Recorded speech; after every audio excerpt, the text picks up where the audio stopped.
Проценките на Светската здравствена организација се дека вториот бран на COVID-19 што ја зафати Северна Македонија е загрижувачки, но дека може да се стави под контрола и дека високите бројки на заболени се тренд и во европските и во земјите од регионот кои ги олабавиле рестриктивните мерки. Представникот на СЗО Фабио Скано, кој во изминатите денови ја скенираше ситуацијата во земјава, порачува дека нема простор за спуштање на гардот. Она што сега го гледаме во Северна Македонија е загрижувачки. Пуката што треба да ја извлечеме е дека се до пронаоѓање на делотворна вакцина не смееме да го спуштиме гардот.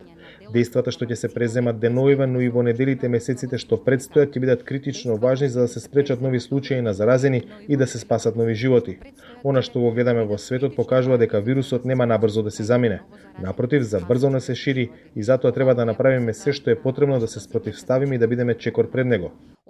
Ги пофали реакциите на властите како силни, агилни и навремени. Сепак препорача да се продолжи со контролите и тестирањата, навреме да се изолираат позитивните случаи, да се менаџираат собирите на поголеми групи, за да се прекине ланецот на пренесување на вирусот.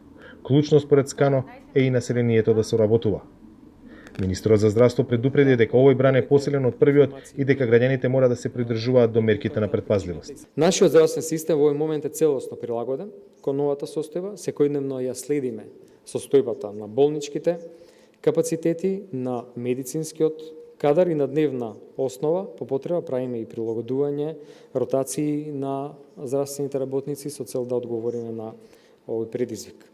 Но она што е најважно е поддршката од граѓаните, целосното почитување на мерките и солидарноста. Ако ова го имаме, многу брзо ќе ја надминеме оваа состојба. Во последните 24 часа во земјава се регистрирани нови 153 случаи на COVID-19, 6 починати и 75 оздравени пациенти.